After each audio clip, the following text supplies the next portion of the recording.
প্রতিবাদী মুখ হলেন ডক্টর আশফাকুল্লাহ নাইয়া। তো উনি তো অনেক বড় বিপ্লবী প্রতিবাদী ডাক্তার। তো আশা করি ওনার থেকে কোনো ভুল হওয়ার কথা নয়, কারণ পিজিটি হিসাবে কখনো কোনো প্রভিশনে প্রাইভেট প্র্যাকটিস করা অ্যালাউড নয়। তারা যদি ইভেন বিনা পয়সাও হয়, তাহলে কি তারা এরকমভাবে সাধারণ মানুষকে ঠকিয়ে এভাবে চিকিৎসা করতে পারে? এত যদি মানুষের জন্য সেবার জন্য করতে আসেন, তাহলে তিনি একটা যেই ডিগ্রিটা তার কমপ্লিটই হয়নি, তিনি সেই ডিগ্রিটাকে ইউজ করতে পারেন কি করে তার নামের পাশে? তিনি যদি বিনা পয়সায় চিকিৎসা করে থাকেন, তাহলে প্রতি মঙ্গলবার একই টাইমে বসেন, এটা একটা খুবই হাস্যকর। জনগণকে আর কতদিন বোকা বানাবেন এই বিপ্লবী ডাক্তার? তিনি এদিকে সরকারি সিস্টেমে তিনি কর্মবিরতি করছেন, কিন্তু আবার নিজের প্রাইভেট প্র্যাকটিসটা কী করে একসাথে চালিয়ে যেতে পারেন, সেটা খুবই আমাদের কাছে হাস্যকর একটা বিষয়। রাজনৈতিক ব্যাপারটা আমি বলতে চাই, আরজি করে অভয় মঞ্চের থেকে বসে সিপিআইএম ওয়েস্ট বেঙ্গলের তরফ থেকে প্রেস বিবৃতি রিলিজ করা হয়েছে। তাতে দেবাশিস হালদার, কিঞ্জল নন্দ, তিয়াশা দে এরা রয়েছিলেন। সেই পোস্টার ভিডিও আমরা সবই দেখেছি। সুতরাং ওরা যে কতটা রাজনৈতিক মতপুষ্ট সেটা বলার কোনো আর জায়গা থাকে না। এই টাকা তোলা, তারপর এই নিজের খ্যাতি করানো, কেউ কন্টেন্ট পেলো, কেউ অ্যাড পেলো, এগুলো কিন্তু এইভাবেই আস্তে আস্তে উঠে এসছে। তো আমি একটা জায়গায় দেখছিলাম, একটা ভিডিওতে ওনাকে বলছে একটা ফিল্ম ফেস্টিভ্যালে, যে তুমি তো বিপ্লবের পরই তোমার মুখটা আরও ভেসে উঠলো। উনি কিন্তু একবার প্রতিবাদ করলেন না। সুতরাং উনিও জানেন, উনি তো অ্যাকচুয়ালি অভিনেতা, উনি জানেন টিআরপিটা কোথায় কী করে বাড়াতে হয়। আরজি করেরই জুনিয়র ডক্টর আশফাকুল্লাহ নাইয়ার বিরুদ্ধে বিভিন্ন রকম অভিযোগ আমরা দেখেছিলাম উঠে এসেছিলো এবং বিতর্ক তৈরি হয়েছিল। তার মধ্যে তার যে এমএস ডিগ্রি, তা নিয়ে বিতর্ক দানা বিঁধেছে এবং তা নিয়ে তোমরা সরব হয়েছো। আরও কিছু তোমরা পদক্ষেপ নিতে চলেছো ইতিমধ্যে, সে কী পদক্ষেপ রয়েছে? প্রথম কথা এই বিষয়ে বলতে চাই যে আরজি করের এই আন্দোলনের অন্যতম প্রতিবাদী মুখ হলেন ডক্টর আশফাকুল্লাহ নাইয়া। তো উনি তো অনেক বড় বিপ্লবী প্রতিবাদী ডাক্তার। তো আশা করি ওনার থেকে কোনো ভুল হওয়ার কথা নয়। কোনো অনৈতিক কাজকর্ম ওনার তো অন্তত করা উচিত না, কিন্তু আসলে বাস্তব চিত্রটা দেখছি সম্পূর্ণ আলাদা। আজ থেকে 2 বছর আগে যখন উনি এমএস ইএনটি পিজিটি হিসাবে আরজি কর মেডিকেল কলেজে যোগদান করেন, তখন থেকেই আমরা দেখতে পাচ্ছি যে আমরা যেখানে একটা চেম্বারের ডিটেলস দিয়েছি, সেইখানে সিঙ্গুরে উনি প্রাইভেট প্র্যাকটিস করছেন। শুধু তাই না, প্রাইভেট প্র্যাকটিস করছেন এটা তো একটা অনৈতিক কাজ বটেই, কারণ পিজিটি হিসাবে কখনো কোনো প্রভিশনে প্রাইভেট প্র্যাকটিস করা অ্যালাউড নয়। এটা ছাড়াও উনি তার নামের পাশে এমএস ইএনটি এই ডিগ্রিটা ইউজ করছেন। তো প্রথম কথা হচ্ছে, উনি যদি ফার্স্ট ইয়ার পিজিটি চলাকালীন ইভেন এখনও ওনার পরীক্ষা সবে দিয়েছেন, এখনও ওনার পরীক্ষা কমপ্লিট হয়নি, ডিগ্রি এখনও এমএস ডিগ্রি পাননি, তাহলে তিনি কিভাবে সেই ডিগ্রিটাকে ইউজ করে মানুষকে চিকিৎসা করতে পারেন? তাহলে কি একজন যে ক্লাস 11-12 যে ছাত্রী যারা এই ফিজিক্স, কেমিস্ট্রি, বায়োলজি এগুলো নিয়ে পড়াশোনা করছে, যাদের ডাক্তার হওয়ার ইচ্ছা আছে, তাহলে কি তারাও বিনা পয়সায়, তারা যদি ইভেন বিনা পয়সাও হয়, তাহলে কি তারা এরকমভাবে সাধারণ মানুষকে ঠকিয়ে এভাবে চিকিৎসা করতে পারে? শুধু তাই না, কেউ যদি ফার্স্ট ইয়ারও এমবিবিএসে পড়াশোনা করে, যারা এখনও এমবিবিএস ডিগ্রি হয়নি, তাহলে তারাও কি এভাবে মানুষকে দেখতে পারে, মানুষের চিকিৎসা করতে পারে? তাহলে আমার জনসাধারণের কাছেই একটা প্রশ্ন রইল যে আপনারা যে টাকা দিয়ে হোক, আবার উনি দাবি করছেন টাকা না দিয়ে, তাও যাই হোক, তিনি নাকি এত দাতব্য সেবামূলক কাজকর্ম করেন। আচ্ছা, সেই বিষয়ে বলছি, এত যদি মানুষের জন্য সেবার জন্য করতে আসেন, তাহলে তিনি একটা যেই ডিগ্রিটা তার কমপ্লিটই হয়নি, তিনি সেই ডিগ্রিটাকে ইউজ করতে পারেন কি করে তার নামের পাশে? কারণ এটা তো একটা অনৈতিক কাজ। আর মানুষকে, একজন সাধারণ যে কোনো ঘরের মানুষ, সে তো অত কিছু বুঝে আসে না। তিনি একজন ভালো ডাক্তারবাবুর কাছে তিনি দেখাতে এসেছেন, যিনি অভিজ্ঞতা রয়েছে তার এই বিষয়ে, নাক কান গলার বিষয়ে। তো তিনি যখন এসে ডাক্তারবাবুর কাছে দেখাচ্ছেন, অথচ সেই ডাক্তারবাবুর ডিগ্রি এখনও কমপ্লিটই হয়নি, তো এটা তো একটা সাধারণ মানুষকে ঠকানো, এটা তো একটা অনৈতিক কাজ। তাহলে তিনি বলছেন যিনি লিফলেট করেছেন তিনি ভুল করেছেন। আমাদের কাছে এরকম অনেক প্রমাণ আছে যেখানে উনি এই দিনের পর দিন ধরে এই চিকিৎসা প্রাইভেট প্র্যাকটিস করে গেছেন, এবং শুধু প্রাইভেট প্র্যাকটিস করাটা একটা অনৈতিক কাজ তো বটেই এই পিজিটি থাকাকালীন। শুধু তার ওপর আবার হচ্ছে এমএস ইএনটি এই ডিগ্রিটাও তিনি তার নামের পাশে ইউজ করেছেন। এবং অদ্ভুত ব্যাপার, তিনি যদি বিনা পয়সায় চিকিৎসা করে থাকেন তাহলে প্রতি মঙ্গলবার একই টাইমে বসেন, এটা একটা খুবই হাস্যকর। জনগণকে আর কতদিন বোকা বানাবেন এই বিপ্লবী ডাক্তার।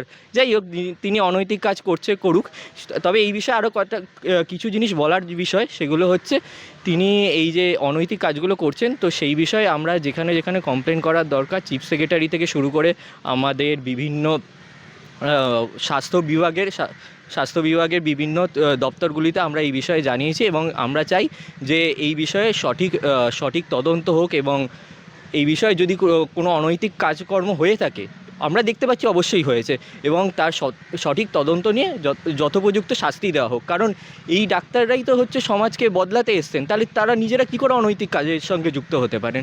তো এই বিষয়েই আমার বলার ছিল। এবং শুধু তাই না, আমাদের অনেক কিছু প্রুফ রয়েছে যেগুলো আমরা মেলের মাধ্যমে, যেখানে বিভিন্ন স্বাস্থ্যের বিভিন্ন ক্ষেত্রগুলি যেখানে আমাদের জানানোর প্রয়োজন সেখানে জানিয়ে দিয়েছি, এবং সবটা আমরা এখনও ডিসক্লোজ করছি না, কিন্তু যতদূর জানানোর দরকার আমরা জানিয়ে দিয়েছি। আচ্ছা, এই আরজি করে ঘটনার পরেই কি এই জিনিসগুলো তৈরি হচ্ছে, লিফলেট বের করা, প্রমোশনের ক্ষেত্রে কি বলছেন? কারণ এর আগে দেখেছিলাম কিঞ্জল নন্দের বিভিন্ন রকম পোস্টার, বিভিন্ন রকম বিজ্ঞাপন, সিনেমার মুভি নিয়ে বিতর্ক তৈরি হয়েছিল।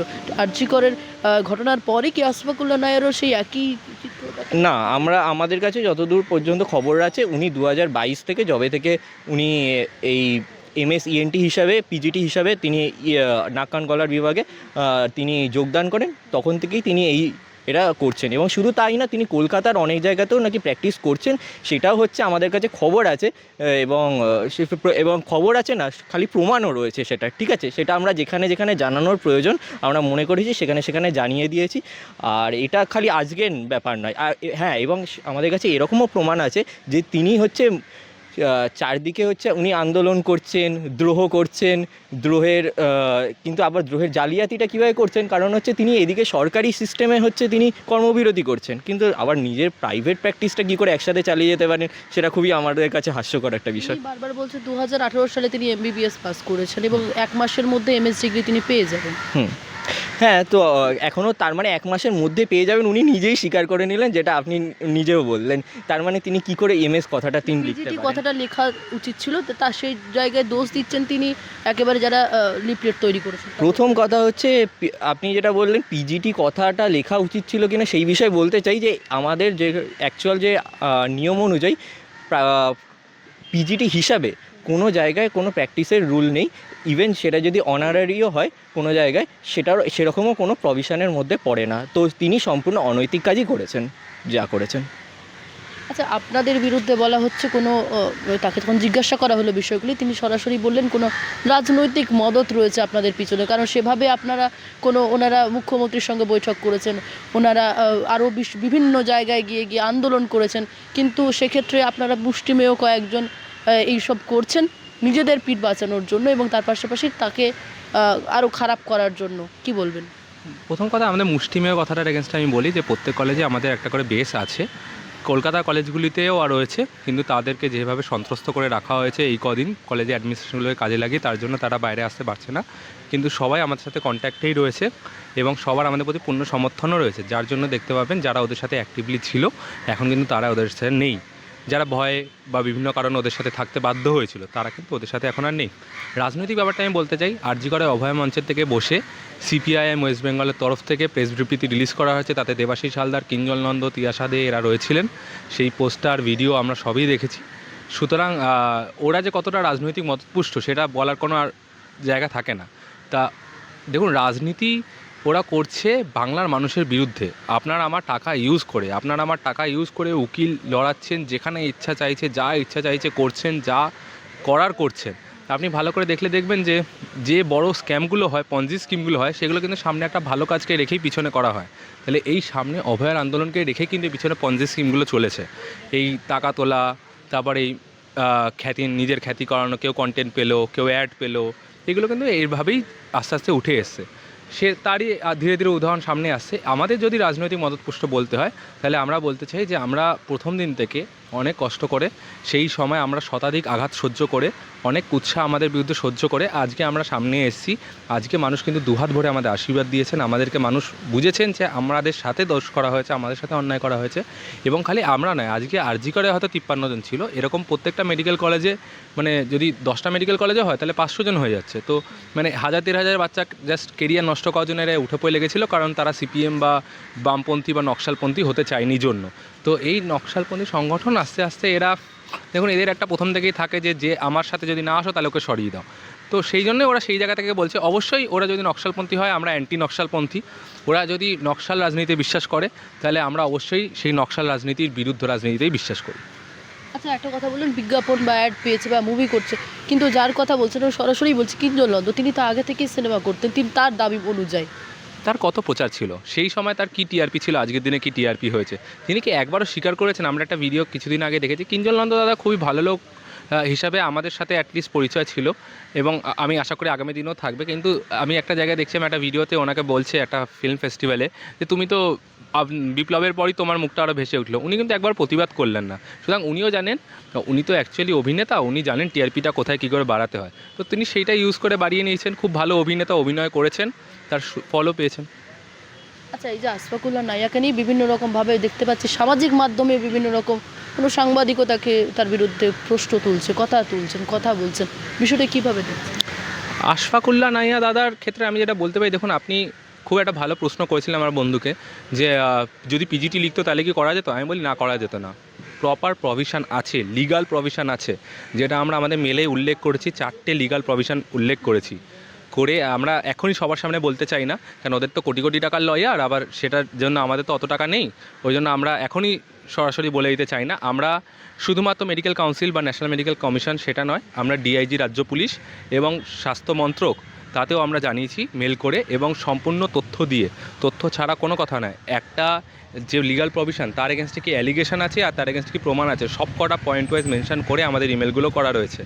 সুতরাং আমি মনে করি, আমি তো আশফাকুল্লাহ নাইয়া নই যে ওনাকে বলে দেবো নটোরিয়াস বা কিছু একটা। আমি বলছি এর একটা পূর্ণ তদন্ত হওয়া উচিত, যে অ্যালিগেশনগুলো উঠে এসেছে সেটা খুবই সিরিয়াস এবং মারাত্মক, এবং এনকোয়ারিটা আনবায়াসড হওয়া উচিত। যেরকম আরজি করে এনকোয়ারি কমিটি হয়, ওরকম হাস্যকর এনকোয়ারি কমিটি যেন কোথাও না হয়। সেই এনকোয়ারি কমিটি না হয়ে অন্য এনকোয়ারি কমিটি একটা নিরপেক্ষ তদন্ত হোক, তিনিও তার কথা বলার সুযোগ পান। এবং আমি মনে করি যে অ্যালিগেশনগুলো উঠে এসছে তার পরিবর্তে লাইসেন্স বাতিল হওয়ার দিকেও কিন্তু প্রভিশনটা যায়, লিগাল প্রভিশনটা। বাংলা হান্টের আরও খবর দেখতে নজর রাখুন। বাংলা খবর মানেই বাংলা হান্ট।